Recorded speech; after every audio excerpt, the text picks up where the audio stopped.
Greed, money, sex, drugs, alcohol. It's all wrapped up in a beautiful little bundle under the banner of ambition. Almost compartmentalize the madness with banter. It makes it easier to digest, and it also helps to deflect, because if I'm making you laugh, you're not really looking at whether I'm okay or not. I'm feeling like we're still regurgitating the same sponsored content. My twist out does not look like that. Stop lying to me. I'm greasy and stressed, and there's no one saying these things. I left my house with my afro for the first time, and it felt beautiful. That is literally all I want to do with my life, is just hear those messages. That's all I want.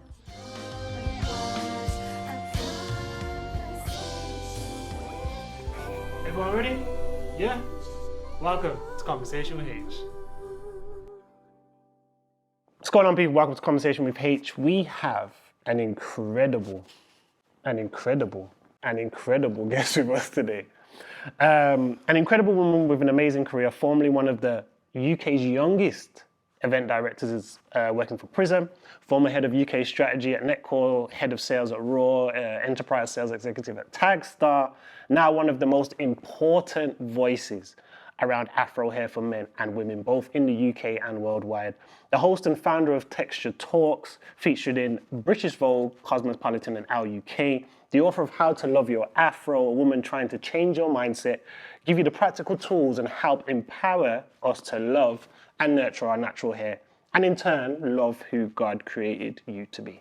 I introduce you to the incomparable, the innovative communicator, and the visionary, Paige Lewin. Yay! That was fantastic. I think that's the best intro I've ever had. I say that with my full chest. That was fantastic. I actually was sat there, was like, wow. Look at that. So, one of the things we try to do is, when we give people their intro, we want to give people their flowers. Oh. So that allows you to feel a lot more comfortable in the conversation. Yeah. It allows you to feel like, oh, this person, like, It's really, like, nobody ever talks about my sales career, and I'm actually really proud of it. But it seems like my life started 2 years ago for a lot of people, do you know what I mean? And no, I existed before 30, so thank you for that. Thank you so much. well, it's important because it all leads into who you are and your journey. 100%, and it's one of those things that I actually think, oh, I wish more people knew about that part of my life, so thank you, I appreciate that. Picture a moment or time in your childhood that defines who you've become. Okay. It's a bit morbid. Ooh. I know, but it's the truth. So, I've experienced quite a bit of death up close, and death of family members or family friends. And they're all different types. So, lots of cancer, unfortunately. Both of my mum's parents and my grandparents, both of them had terminal cancer at different times, and unfortunately lost their lives to that. And about 3 family friends, breast cancers, died. And my uncle on my dad's side, so my dad's brother, he had diabetes that we didn't even know he had, and then died from a diabetic coma. And then my mum's younger brother, I think this was in 2-year period, really randomly, he took his life. And this happened maybe from the age of 11 to 17, all of that death. So it was just... And I would say one of the biggest realizations for me was that we are going to die. And I don't see it in a sad way. I see it as a reminder that the fear that I have if I don't shoot my shot is much larger to me, because I'm so aware of the fact that I will be dead one day. And I've seen it happen very randomly, that it's too risky for me not to try. If I fail, I fail. And I think that has made me fearless in some ways with things, because I've seen people be there and then not, like that, constantly. And even before I came to Christ, when I was in the secular world, that was a bit traumatic. And then I realized all of this mulling and this planning and this lack of execution, who's got time? I have absolutely no idea if I'm waking up tomorrow. There's no time for it. So as a result, it means I would rather embarrass myself trying and failing than not try at all and dying. How do you view your mum in those moments? You're 11, between 11 and 17, there's all this death that's happening. Her parents are passing away, her family members, her family friends are passing away. What is the relationship between you and your mum at this point? We're best friends. Okay. And we've been best friends and we are best friends still. So my relationship with her is, she is my absolute everything. She's my rock. So we have moments of interchanging the dynamic. So when she needs a rock, I'm a rock. And I was a very mature child. So I could still be somewhat of a rock for her, even at 11. And that's something that I'm grateful for, that we have that relationship and I have that older spirit and have had it, that if she's down for the count, I can step up and have stepped up in ways where it's emotionally, you know? And I think as a result, it means that we feel safe with one another. We know that there is nothing that can come that will knock one of us that the other one can't pick up the slack. So it's not been ever a fear. I've never been fearful in those moments. I've never felt like I wasn't safe with her. I've almost just been more worried about what her capacity is. And I believe she's also had that same fear of where is her limit? We've both looked at each other like, where's her limit?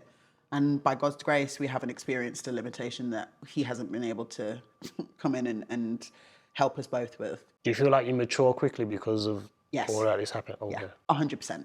And I am not upset about it because I had a really lovely childhood. But I also do feel like there's nuance, right? There's maturity in childhood, but there's also a large quantity of things that I was childish with and I was left to be childish with. And I could have a good time and I could have fun. Even my sense of humor is somewhat childish now, even in certain moments, because I have had such a lovely childhood that I can draw on being silly and being a bit weird at 32.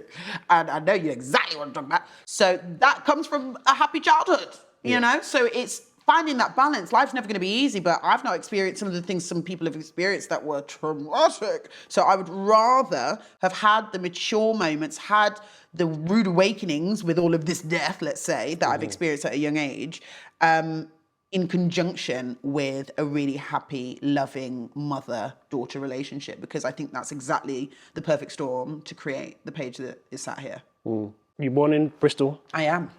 At 3, your mum and dad split. Yeah. You moved to Nottingham at the age of 8, 9. You have all this death at 11. Yeah, to be fair, Starting from 11. Yeah. So where's, I've heard you speak about when you need your dad, he'll be there. Yeah. Where is he at this point? So he will be there if, for example, my mum would call him, because they still had a friendly relationship. They still do. So, for example, when his brother died, he did call mum and let her know. And when my mum's brother died, she called him and let him know. So it's not a regular day-to-day comm situation, but there is fluid communication, and there was, support to a degree, because they both knew how the other was going through the pain. And I would just know that, if there was a funeral, he would be there, right? And emotionally, not in a disrespectful way, I didn't need him for that. Because you had your mum. That's just not, everybody played their position quite well in my life, I would say. And as much as I know in my last podcast with Aaron on Raising Boys to Men, where people in the comments were sort of saying, you're giving him excuses and it's not right. What's right and what's wrong? Because to me, right is what the child needs. And if I, as the child, have a mother that gives me what I need, it's not right or wrong if my father couldn't physically, for whatever reason, give me any more than he gave me. And if what he gave me has built me into the type of woman that can also give and receive love in adulthood, I think we've done all right. Everybody's played their position well enough that I've been able to be a successful, happy, loving adult. There's no right or wrong to me. It's what have we been able to do with what we had? And everybody did what they needed to do. And luckily, I'm alive and I'm well and I'm happy and I'm healthy. That's it. You do what you have to survive, and survival starts young. Now, is this something purely down to your hair? Or is this, because you just talked about death, but is there more to that survival? Survival for me has been, my boss actually used to call me a clutch player. Okay. And that's what they knew me as in sales, clutch player. This show is failing. We're 3 months out. We're not going to hit target, Paige. For Paige in there. Yeah, 100%. We're doing terrible on rebooks. Can you get up to the XL on a random thing? Keep in mind, I was in Bristol. It would always be that, but it wasn't just in my professional life. It was in my personal life. And it's funny because he gave the language to what I was in my personal life, and I never knew that I was that. I just fulfilled the role of, if you need me, you call me. If something's wrong, I'll fix it. If you are struggling with something, I'll work away. Even if it's 3 a.m. and it was a friend and she'd had a nasty breakup, I'm there. Taxi's been called, I'm coming. What you want? You want takeaway? What you want? That's just, I come alive when people need something. I feel like it feeds my spirit. It's like almost what maybe God has put me on the planet to do from young. Even my mum the other day, I had a lot of friends that for some reason were suicidal, and it may have just been the environment we were in, where it was a lot of, the parents that raise kids to be too mature before their time. Yeah. And they're the hippy dippy parents, I'll be honest. I grew up in an environment with quite a lot of white friends, and they were hippy dippy. Skins? Yeah, That vibe.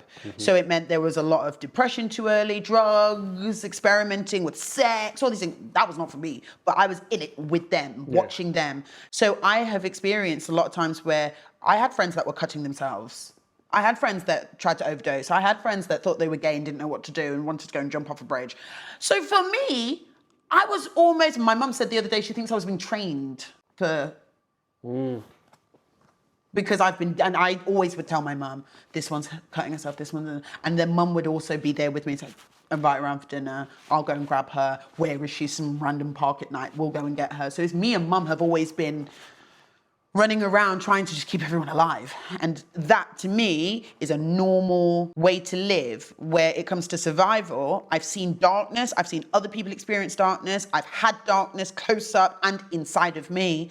And that to me is just part and parcel of life. So survival is doing what I can to keep everybody alive. That was like the first experience I had of learning what it meant to survive. It was just whatever you needed to stay alive, I will provide it. And in my adulthood, in my Christian walk, now it's whatever I can do to keep people alive and ideally save your soul. It's like elevated, it's upgraded. The mission has always been the same to me, but now there's another element of like, what can I do for you for when you leave this earth as well? It's like two-pronged now, but it's the same vibe. Survival for me is, how do I stay alive? How do I keep my mum alive? How do I keep my friends alive? And keep everybody alive in a way that they can enjoy their life. By the time you reach like 17, you've gone through A lot. a lot of things. Yeah. At 12, you ask your mum for a relaxer, and then you get it at 14. But even by that point, things have happened. I've seen a lot. I think that's why I'm funny. When people say that, watch the funny Wait, ones. hold on. No. That's why I'm funny. That's why I think I'm funny, because they always say watch the funny ones. Yeah. Because the funny ones are funny because they've seen such madness that you can only almost compartmentalize the madness with banter. It makes it easier to digest, and it also helps to deflect, because if I'm making you laugh, you're not really looking at whether I'm okay or not, and then I can fly under the radar if I'm not. Do you do that now? Oh, yeah. Really? Oh, yeah. If I'm not okay, I don't need your pity, and I don't want you to feel like I need you to come and fix me. So I will funny. Why and then though? It leaves me to work it out on my own or with my mum. Why though? I don't feel comfortable being a burden on others. I don't like how that feels, because I'm so used to being a clutch player. It's not even a weakness. I just don't know how to exist in a space where I'm taking from others, because I'm not used to it. In the same way, I don't know how to rest, because I'm not used to being in spaces where I can just rest. So it's not even a case of me saying that I'm almost like deflecting or I don't want it. I just don't know how to do it. But would you want it if you knew how to? Oh, yeah. If I could navigate it, I would. And I'm getting a little bit better in my adulthood, but I just don't know how, because I've just not experienced it enough to know what it feels like. And when I do it, I feel uncomfortable. I don't like it, so I stop. Don't like it. I'm quite similar to you, where I'll be the person, what do you need? Yeah. I'm here. Like, just That's shout where me, I'm like, shout me do one this. time. 100%. Like, I think back to my wedding day, and all my groomsmen was like, all their speeches like, when I've called Hayden, he's been there. When my mum passed away, he was at the hospital 1 o'clock in the morning. When this happened, he was there. Right. When I needed to go from this place, Same thing. flat tire, cool. Yeah. I got older. I realized it's not healthy. No, it's not healthy at all. So my friends was like, we think everything's cool Yeah. because you don't tell us anything. Yeah. But how can we help you It's very true. But also, so my therapist asked me a question. I still haven't answered it because I don't know how to answer it. And she said, do you believe that you are worthy even if you are not doing something to add value to somebody else's life? That is a great And I question. said, hun, I don't know. Because I truly believe that God's put me on the planet to help people. Yeah. So that feels like my purpose, my mission. And I get so fulfilled from doing it, and I can do it so easily. So the concept of me just existing, not doing that, I'm like, but why would I be here? And I think the question really at the root of it is, but do you understand that you are worthy just because you exist? And that's what I believe is the core of what a lot of people, black women struggle with, is understanding that our worth is not in the things that we do or the success, the accolades, or the way we nurture other people. Our worth on this planet is simply in us existing and being alive. So have you come to terms with that? Because you In said... theory, I'll never lie to you. Theoretically, yes. But it's a concept I can't get my head around because I would never not want to do something to help people day to day. That's a long time. 24 hours not helping someone. Are you insane? What are we doing? You're thinking of this really literally in terms of Yes, like... I am. That's why I can't accept That's why it. it's hard for you to... Yes, because there's so many people to help. The world's a mess. Yeah. There's work to do. Never mind being a Christian. Yeah. Secular. You could be a secular person. 100%. There's work to do. Now, add on top of that, I'm a baptized Christian. But you also need help. Oh, I do, but I go straight to the source a lot of the time. And I know a lot of people, I think even some Christians may not really lean on God the way I lean on God. I lean on God like I lean on my mum. I don't think you get it. Okay. I lean on God like he's real. And I know it sounds crazy, but I really do. So sometimes when people are like, oh, what are you going to do? And I'm saying, okay, well, I'll talk to God about it. And they're looking at me like, okay, but what are you going to... I said what I said. I'm going to talk to God about it. I don't know what's confusing about the sentiment. I'm not going to repeat myself again. I said what I said. So that's also confusing for a lot of people, even Christian people, whether they think maybe I'm crazy or I'm delulu. But that's where I'm saying when I rely on people, you give yourself more opportunity to be let down because we are people. So you go to the sources that work for you, which is your mum and God. God and mum. Together, they're a powerful force. What else do you need? Is it okay? Let me just do what works. It works. No, I hear you. That makes a lot of sense. Right? One of the questions I wanted to ask you way later on, but we're here now. We're here now. Do it. Do it. Is one of the concepts that I've realized that people who may not have experienced a consistent father in their life. When I say consistent, I mean someone who lives in their home or present, exactly consistent present. Yes. They have a difficulty of translating God from physical father to God being my father also. So fascinating. Yeah, I struggled with that. So that was going to be my question. Yeah, no, really good question. How did you navigate that? It was very difficult. For a very long time, I didn't believe that God was going to do the things that people said for me, but I believed that he could and would for others. Yeah. So then I would totally believe all the miracles. I'm reading the Bible. I'm like, wow, look at that. It's crazy. I truly was in awe. And I'd see him work in other people's lives and I'd be like, oh my gosh, praise Jesus. Like I'd be so excited. But then when it came to like little things that I needed, I thought, oh no, he won't do that for me. And it was my mum that was like, but why? And I couldn't really answer. I don't know. I just thought to myself, no, I'm small fry. There's bigger things for him to be doing. He's not going to do that for me. I realized that that's obviously how I felt about my earthly father. I just feel like there were a lot of things where I thought, oh no, I'm not going to bother dad with that. I'm not bother dad with that. Because to me, the relationship that we had was it was somewhat transactional. I come to you for this period of time and then you can take that off your box. So it's like, you know, I did my daddy duties for the year or for the quarter. And then, you know, you might text me and say, hey, how are you doing? How's this? And I'll be like, everything's great. Tick. We've talked today. So neither one of us can feel like we're being a bad daughter, a bad dad. So transactional, not in a money way, in a emotionally transactional way. And that's how we survived. But then it meant that when it came to me believing that my Heavenly Father was going to go out of my way for me, I did struggle because I couldn't understand, I couldn't comprehend. Because I thought that, well, not used to that dynamic. I don't know why he would. And it took a really, really long time of me basically asking for things and fasting and praying and getting them. And then being like, it's different. He will go out of his way. He will go out of his way in a way that my earthly father hasn't really. And it was a very weird revelation, because when I realized that they are different, but I was putting them in the same box, or I was using this framework to then put parameters on the creator of the universe. I was like, it's weird. Math's not mathing. It doesn't make sense. It doesn't make sense for me to be doing that. But it took a bit of time. When you're growing up, is there a fatherly figure or like a male figure who's empowering you on how you look? Okay. You said stop. You said stop. You didn't say stop. You said stop. Because the reason why is because I want to get onto your journey. Yeah, no. Can I say why I asked? The reason why I asked is kind of from a personal standpoint. Yeah. I've got a 2-year-old daughter, and she loves her hair. Good. There was a point when she had her hair done, and I was like, jeez, God, is how you're moving, yeah? Go, yeah, love that. And Jamal can speak to this. Yeah. Even up till today, I got a video note, and she's like, Daddy, you're not here.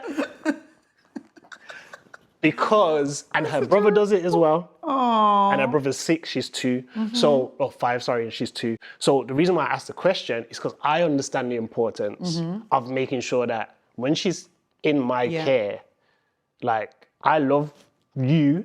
Yes, let me gas up the hair. Let me gas up this, let me gas up that. Because I don't know the influences that are going to come later. When you, not even so much later, when you just leave this house. Yeah, 100%. When you go to nursery, I don't know what they're saying. That's true. So I need to make sure that you affirm I affirm everything in such a way that it can deflect. Yeah, it don't anything even that matter. Come outside the house, it don't even matter. So that's why I thought, let me ask you the question. No, I didn't. Okay. And I think that would have had a massive impact if I had a male figure in my life that was affirming me aesthetically, physically, telling me how beautiful I was, my hair was, because then at least it would set a tone for when I went out and interacted with men or boys outside of the house, because then at least I can think, well, my daddy thinks I'm beautiful, you must be blind. But I didn't have that, you know? I didn't. Not in a, I think it was almost unspoken, where it's like, obviously, I would think that. But I think we need more than that. I think we need more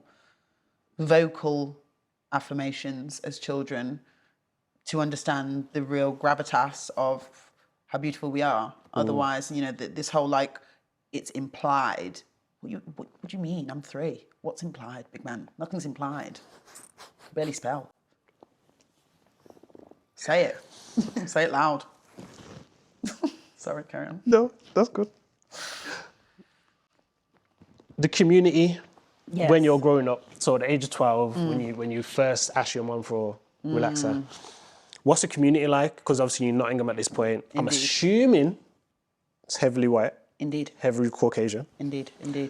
And Asian, Indian. It's actually very multicultural, but the people that I was around, my friendship group was largely white, Chinese, Indian, Pakistani, and as we all know, they have very similar hair types. Yeah. So I think the problem for me was I was in groups where the pretty girl, the popular girl, was white and straight-haired, blonde, and that was the archetype of pretty. And then everybody kind of was trying to be as close to that as possible, and it was a lot easier for everybody else because their hair was naturally very similar.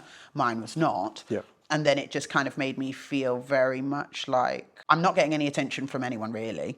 I'm funny, which is something that I think, again, my funny bone is strong because there was a point at which that's all I had. I wasn't getting chirped, so if I'm funny, I get attention, right? So then that was helpful. But then it got to a point where, like, you don't want to be the class clown until you're like 18. You're like, come on now. Like, I'm also a red-blooded female. Yeah. Someone chat to me. Come chirps me now. Meow. So then as a result, I think it is like you get to a point where you think, okay, well, let me try a thing. At this point, I'm not wearing makeup. And I thought, well, the hair. It's got to be the hair. You know, let me try and straighten it, see if that helps. And it did, which is part of the problem. It did. It worked. I got a lot more attention from boys, from my friends, you look pretty, pretty, pretty, from teachers, dinner ladies. So what am I to think? The standard was set there. Because if it didn't work, and people say, oh, I preferred your hair before, you know, or I got more attention prior, what do you think all of us would do? All of us little black girls would do if we got a relaxer and it didn't work and we actually got more attention with our Afro hair. But it works. What's so your we mum do it. saying at this point? Well, mum... When you start getting attention, Yeah. and does mum notice a change in you of like, oh, yeah? No, just more confident. I was a very shy child. Okay. Very painfully, they thought might be autistic. Oh. Won't play with the other children, won't eat milk and fruit with the other children, reads on her own, quiet child. So I think she was more worried that I would just like be an introvert forever. I think she was happy when I started coming out of myself. Because God, thank yeah. you, Jesus. She talked to people. You know? Oh my gosh, we're there. And that's what I try to explain to people is that when your child starts to bloom and starts to get creative, has a bit more of a personality, more vocal, Yep. even if the straight hair is the catalyst, I think as a parent, you're just happy that she's happy and just getting a bit outside of herself, not so insular. And I think that's why she was just like happy to see me bloom and just become the person that she could see me becoming. So It didn't seem like a negative thing at all. And there wasn't a huge importance on hair at this point either. It was just something I did it, I got more attention, and then I was just like, I was happy. And in your teenage years as well, Yeah. everyone's gone through some form of puberty and stuff like that. So it's just like, Yeah, okay, I did it, and that was it. So how do we get to a point where you're now starting to experiment with your hair, you're now trying out different things, and then you get to a point of, oh, let me put this in, let me have this. Like, Such a slippery slope, because it's literally, you get a relaxer, and this is why I say I don't believe that children, or even honestly, teenagers should be getting relaxers, or a parent should be making that decision for the child, because that is a lifelong decision you are making for a child that really doesn't have the comprehension to understand the severity of the situation and the length of time they are going to be battling with that relaxer. You have made that choice for them. And then you have to cut a relaxer out.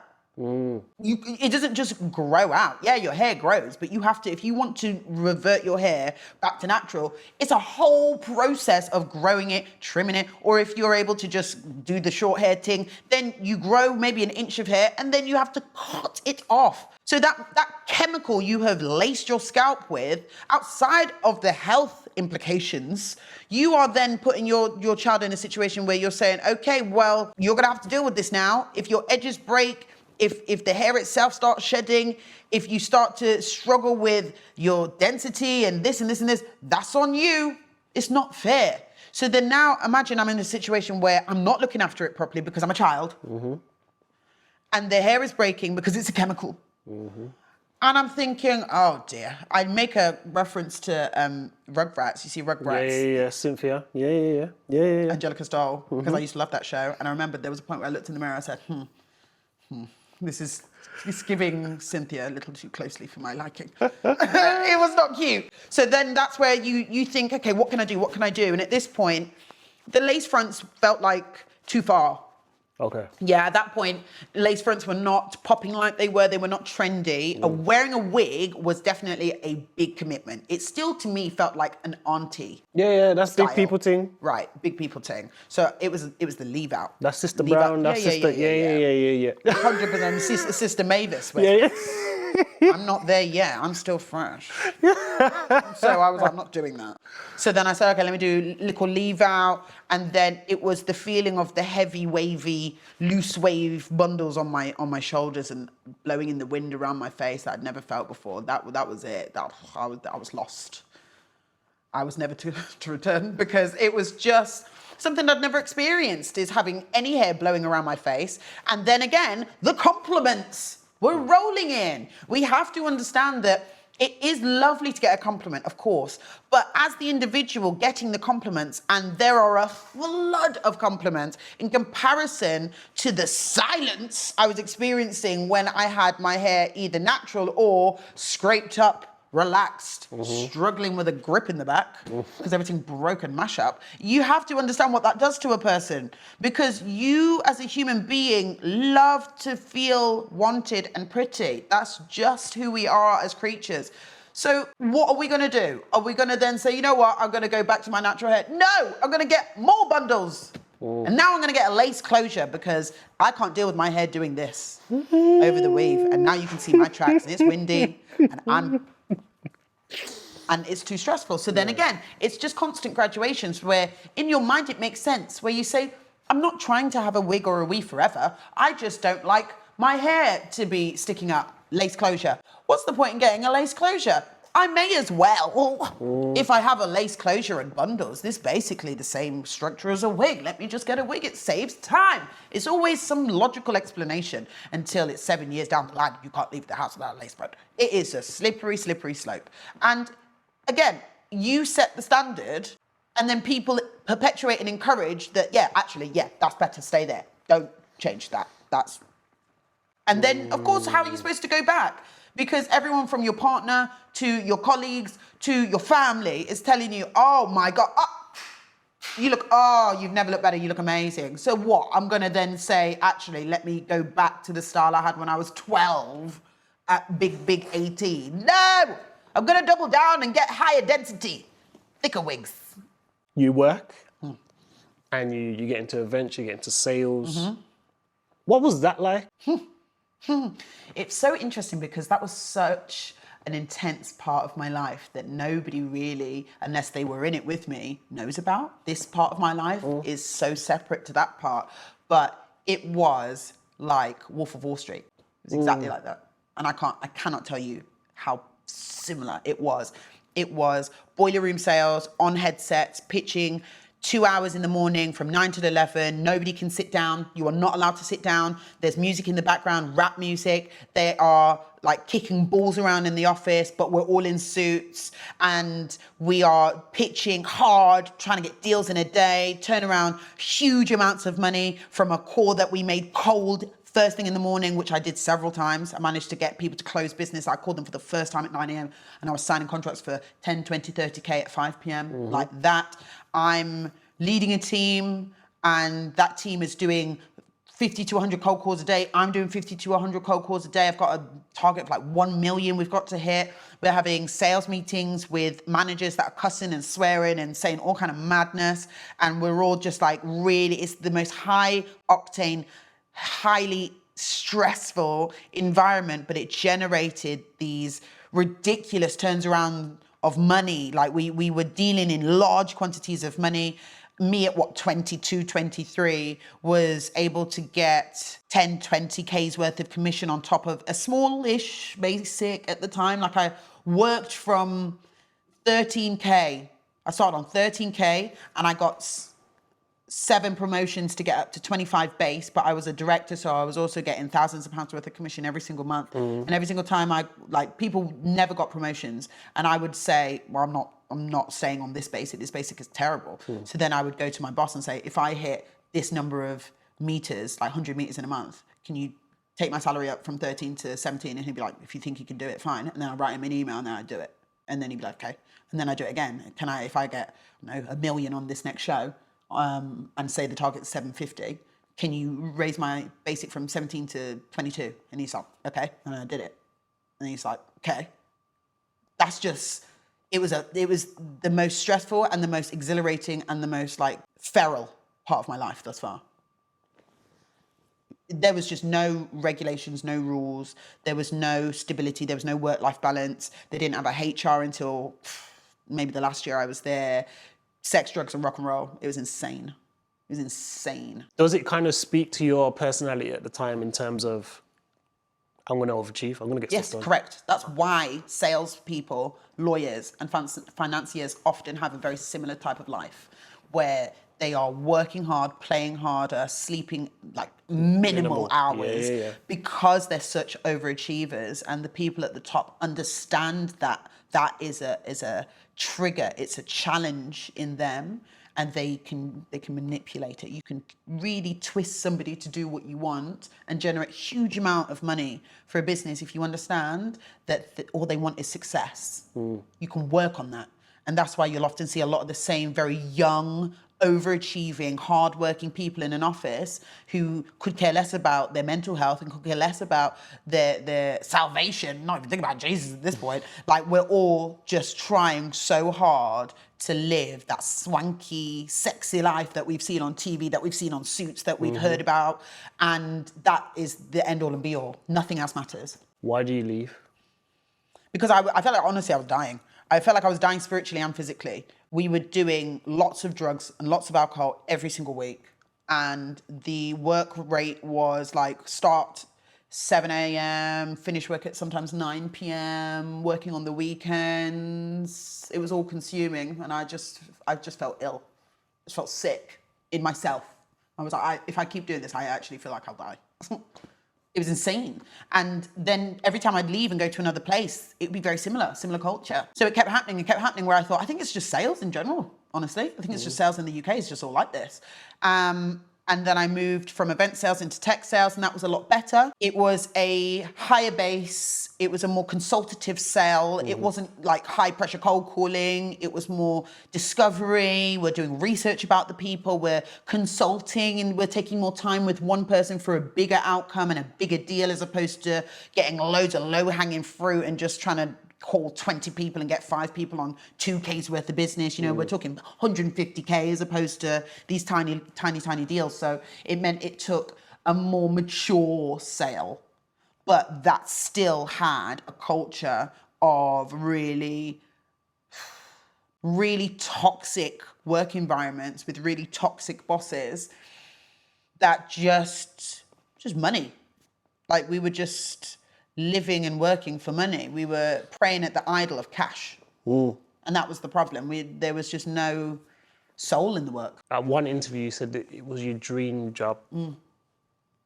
How do you view it now? I view it as the devil's playground, because it takes all your insecurities, all your anxieties, all of the things that you fear you will never be, all of the aspirations that you've taken from TV and media, and all of the ways that you can slowly kill yourself. Greed, money, sex, drugs, alcohol. It's all wrapped up in a beautiful little bundle under the banner of ambition and corporate success. And because everyone's doing it, there's nothing weird about it. And I just feel like it's just a one-way ticket to, everyone uses terms like burnout, death, spiritual death, physical death. At the company, one of the companies I was at, 2 people killed themselves. There are 2 suicides at different times, but because of the life I just explained, it's too much.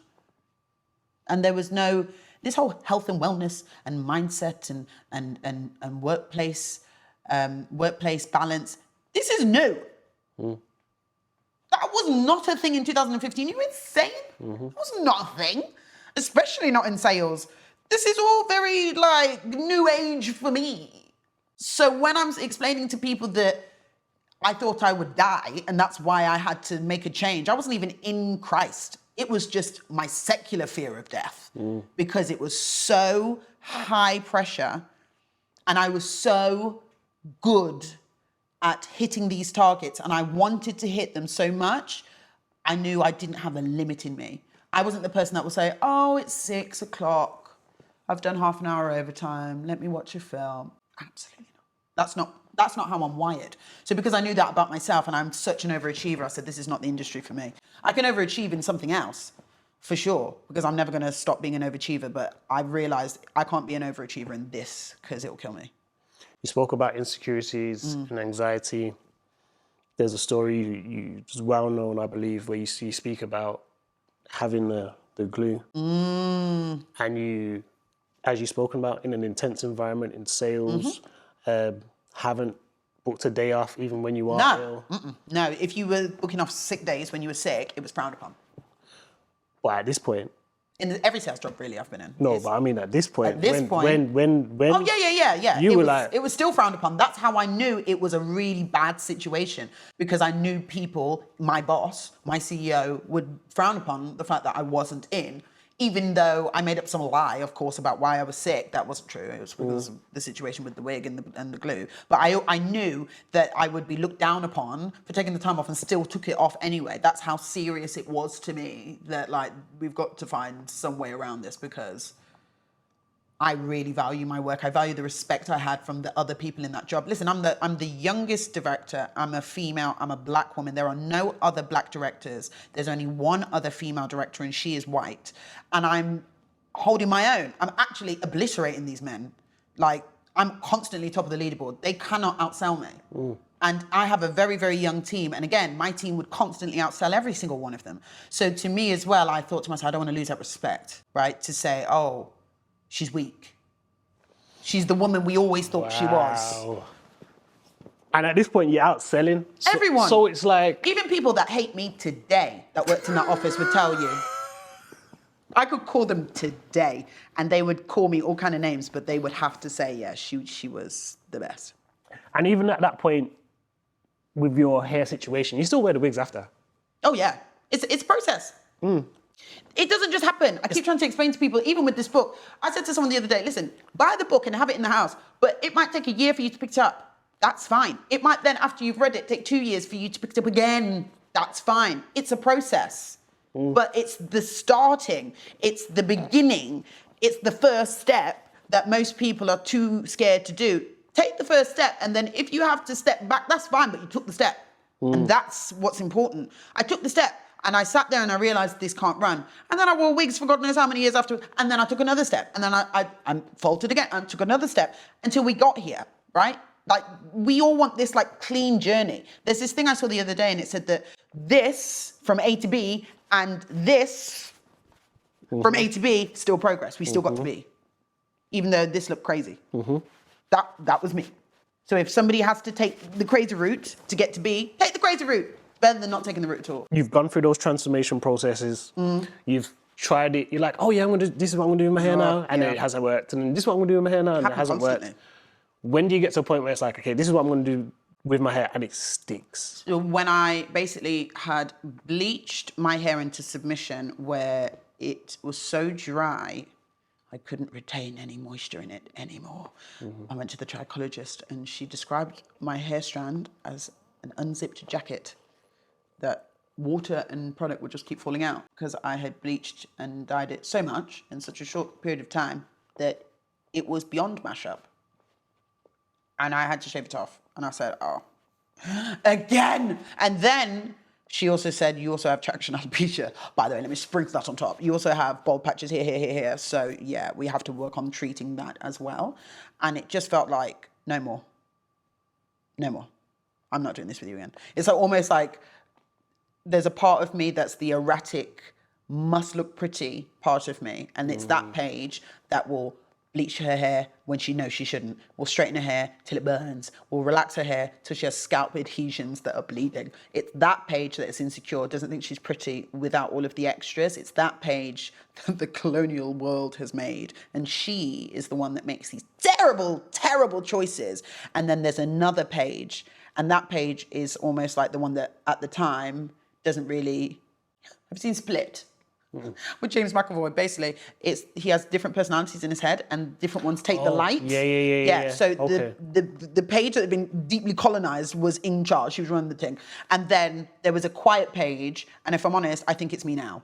And she was just watching her like, oh, what a mess. And then I think when I ended up with traction alopecia and all of my afro was burnt to a crisp from bleach, I think the Paige that's running the show now was like, sit down. I've had enough of you. This is ridiculous. We can't keep doing this. You need to learn to love yourself. This is nonsense. You're bold again. For why?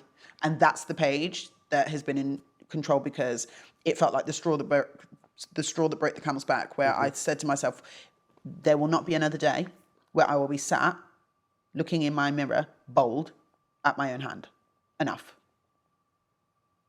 You spoke about two different Paiges there. And in that Paige who's like, bleach it when you're not meant to bleach it, there's also overachiever Paige who has been there from the age of whatever age, from young, where it's like, no, we're gonna do this because we need to get this right. It goes back to sales Paige, who's like, I'm gonna outsell everybody. Yep. It's the same way how you look at your hair, like, I'm going to do this. Like, no one can tell me no.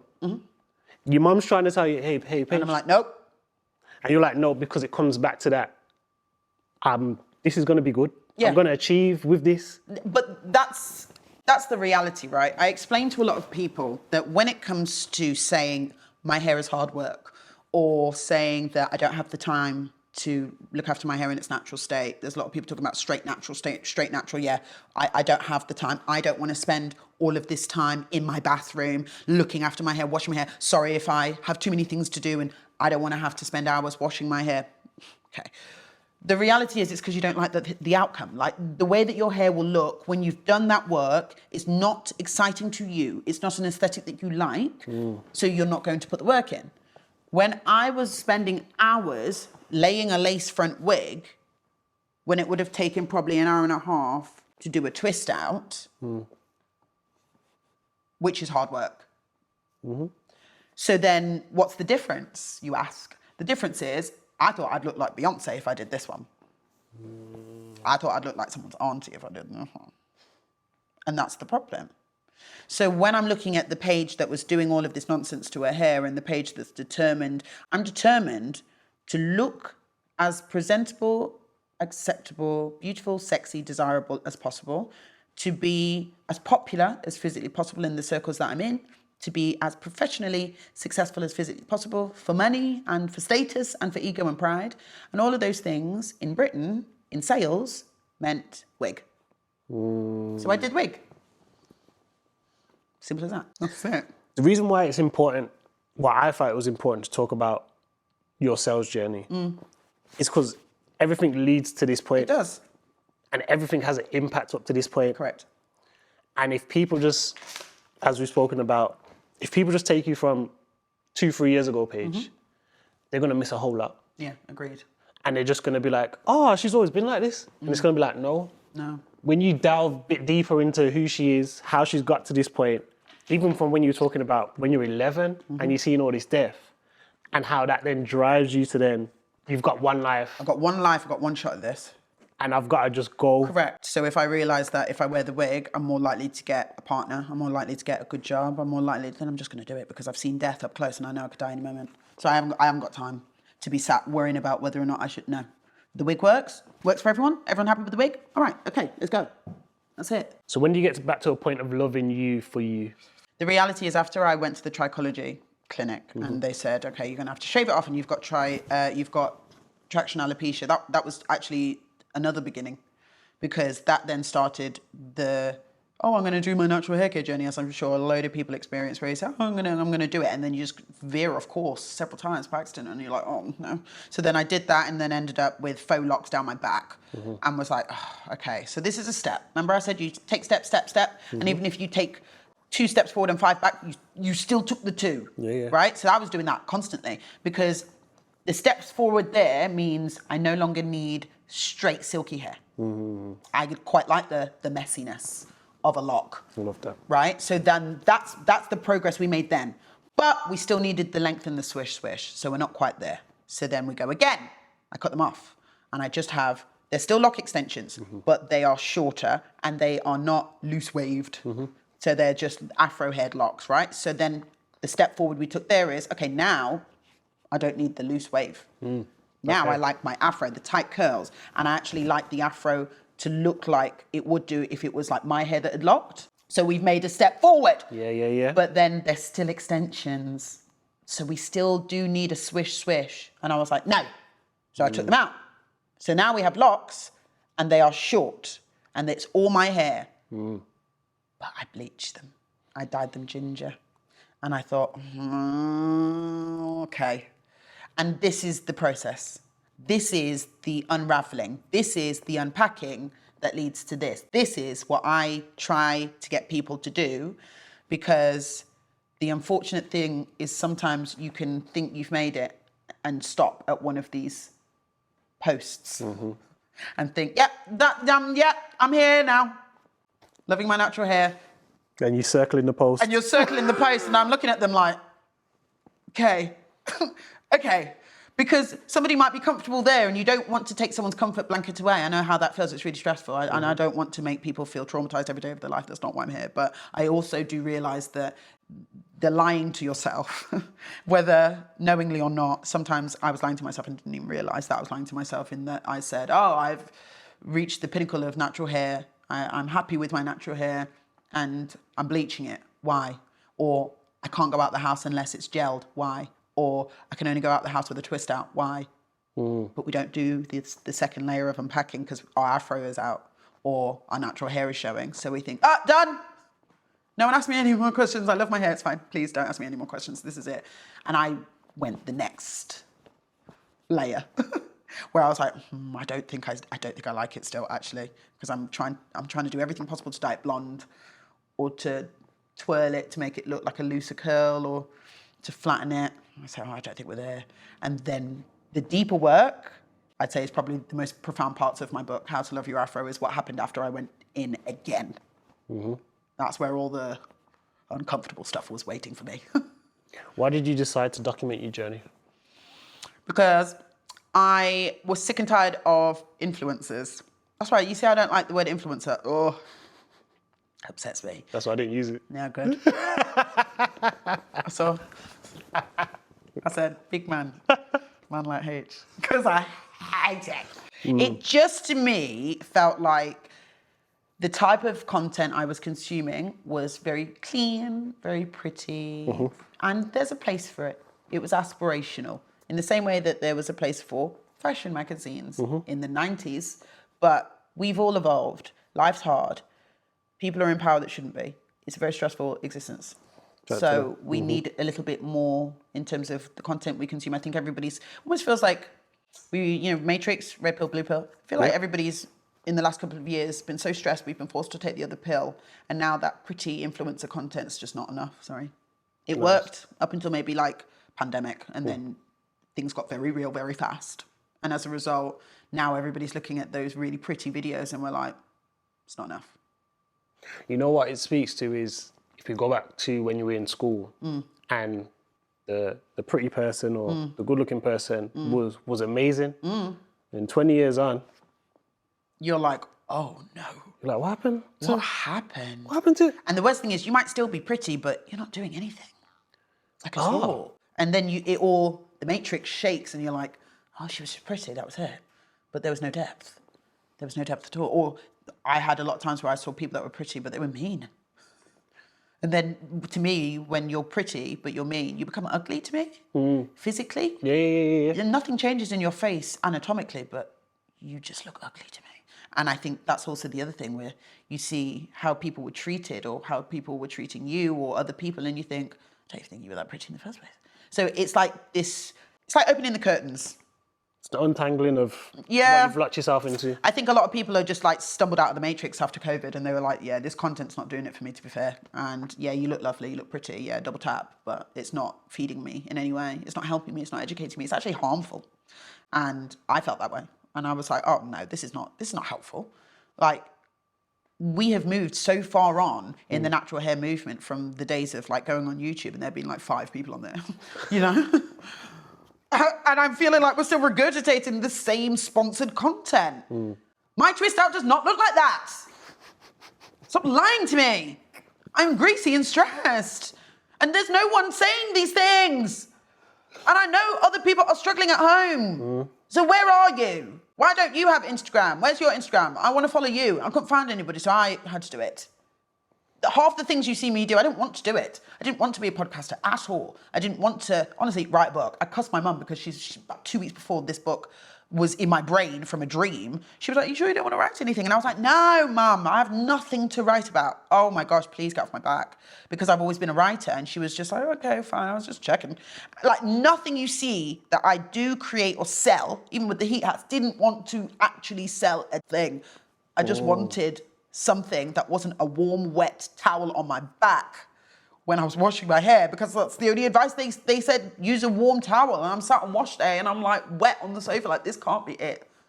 And I was forced. So half the time when I make something, it's just because it didn't exist. And I couldn't find the content that I thought was actually helpful. So I just thought, well, I'm going to have to make it then, aren't I? Begrudgingly. And then you make this book. You create this book.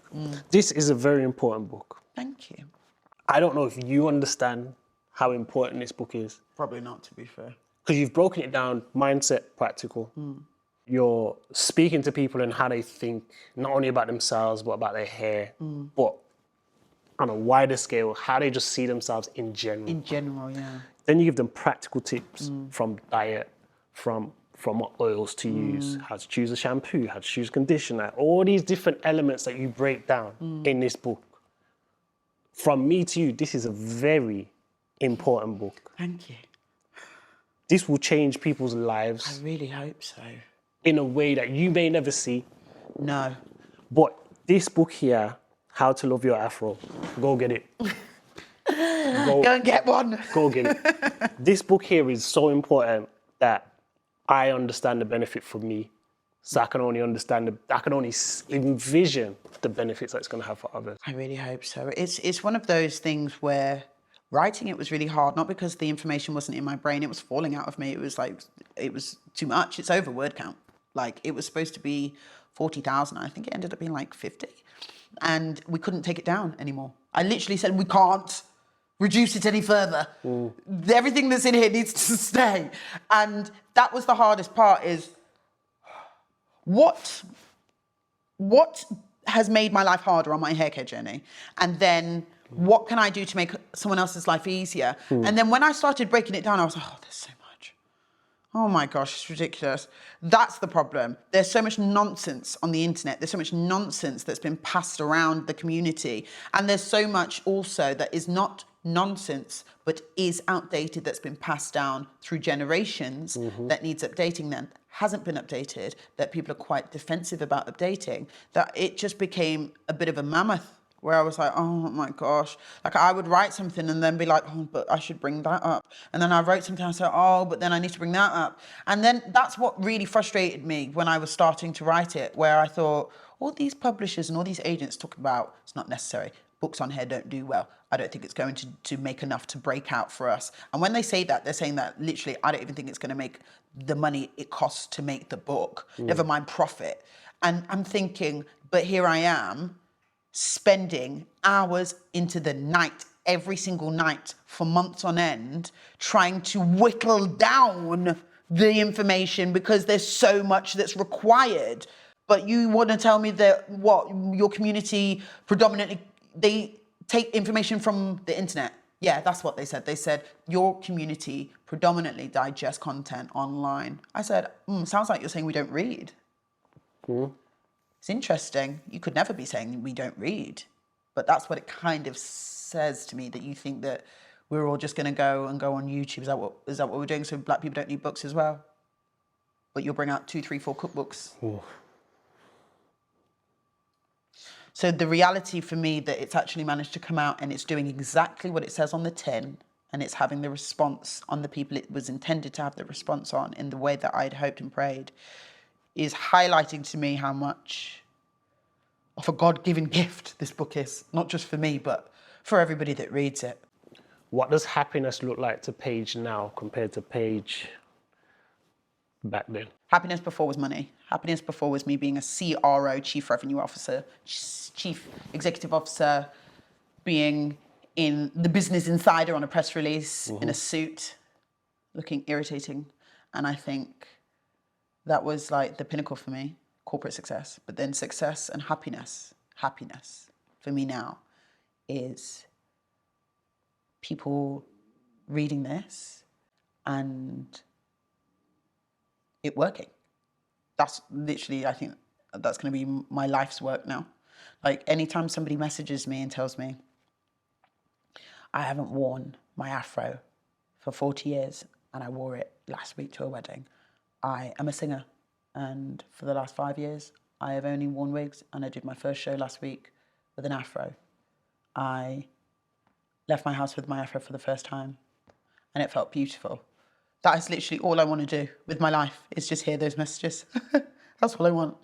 And the amount of joy that gives me It's like joy money couldn't give me. Like, I could care less if I made any money from this. I don't care. I really don't care. I just want people to wake up and feel like they belong. Feel like even if they don't look like a Kardashian, it doesn't matter. They deserve to be here. They deserve the attention. They deserve the love. They deserve all the things that conventionally pretty people up to this point have gotten. I just want the gatekeeping to stop. I want all of us to experience what that feels like. And it actually really does start with how we feel about ourselves. Because there's a lot of people that could tell me they think I look ugly with my afro, and I promise you it would mean nothing. It would mean nothing. And that's like, there's a whole nother level of freedom in not caring. It's like someone could say you look better with a wig. And I want that for other people. And I want that for other people as well, outside of the Afro community. I really do believe that if somebody who was struggling with their aesthetic, maybe their weight and how they looked, I think they could get something from it. It sounds weird, but I just think the same frameworks that I'm trying to put in place for Black women, the same frameworks I live by, are frameworks that I use for other things.